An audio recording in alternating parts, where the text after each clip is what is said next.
The call came just after midnight. "Mr. Hale, it's the ER. You need to come in. It's your daughter." The drive there was silent. No music, no thoughts I could afford to have. When I walked into the trauma unit, the fluorescent light carved everything in surgical precision. Her face swollen, lips split, one eye purple, her fingers trembling as she whispered, "Dad, it was him." I didn't need her to say the name. The city already knew it. The billionaire's son. She handed me her phone. The screen glowed. A message from him. She refused to spend a night with me. "My dad owns this city. You can't touch me." He was right. I couldn't, not legally, not through justice. But there are other systems, older, colder. I stepped out of the ER, lit a cigarette, and made a single call to Sicily. It rang twice. Then a gravelly voice answered, "Who's this?" "Your niece's father," I said quietly. "It's family business." A pause. Then, softly, "I'm on my way." When my wife was alive, she kept our daughter away from that side of the family, the Sicilian side. Said they were men who didn't believe in laws, only in balance. But blood remembers, even when oceans divided. I hadn't spoken to her brother in 20 years. The last time, it was at her funeral. He told me, "If the day ever comes that someone hurts your child, call me. I'll handle it the old way." I never thought I'd use that promise. But that night, watching my daughter hooked up to IVs, whispering, "He laughed while he hit me," something broke quietly inside me. Not rage, not grief, something colder, resolve. By morning, news had already twisted the story.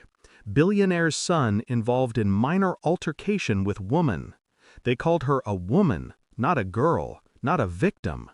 Money changes the language of truth. I didn't argue, didn't post, didn't shout. I just started collecting names. The police captain, the family lawyer, the prosecutor who lost the file. Everyone had a price. I simply found out who had been bought and by whom. 3 days later, a private jet landed outside Palermo.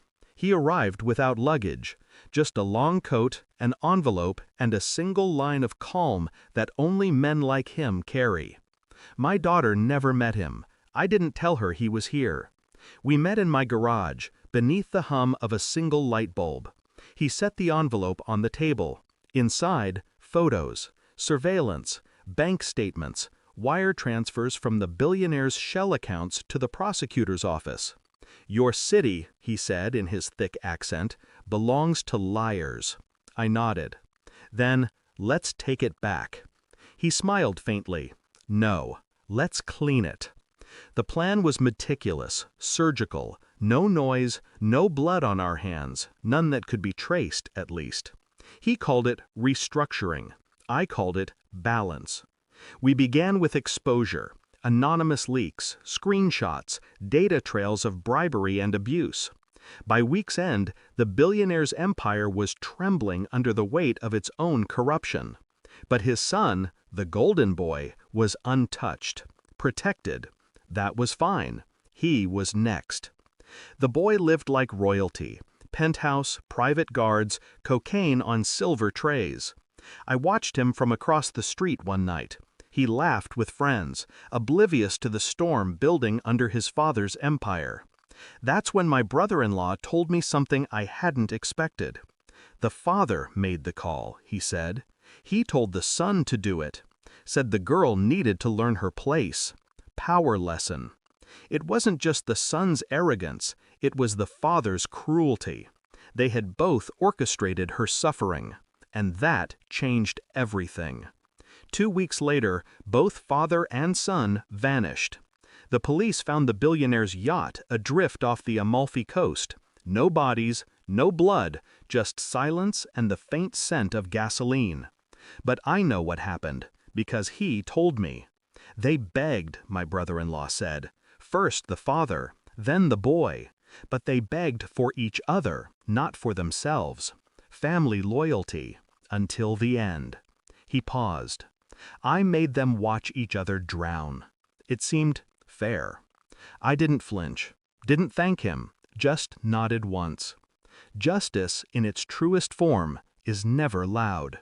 It's simply complete. The papers called it a tragedy, accidental explosion, billionaire and son presumed dead. The city moved on. My daughter walks again now, smiles sometimes, but I see the shadow in her eyes, the one that never left me. I don't tell her what happened. I let her believe justice came naturally, that the world corrected itself for once. She doesn't need to know what kind of man her father became to make it right. The Sicilian called last week. "You did good," he said. "I didn't do anything," I replied. He laughed softly. That's why it worked.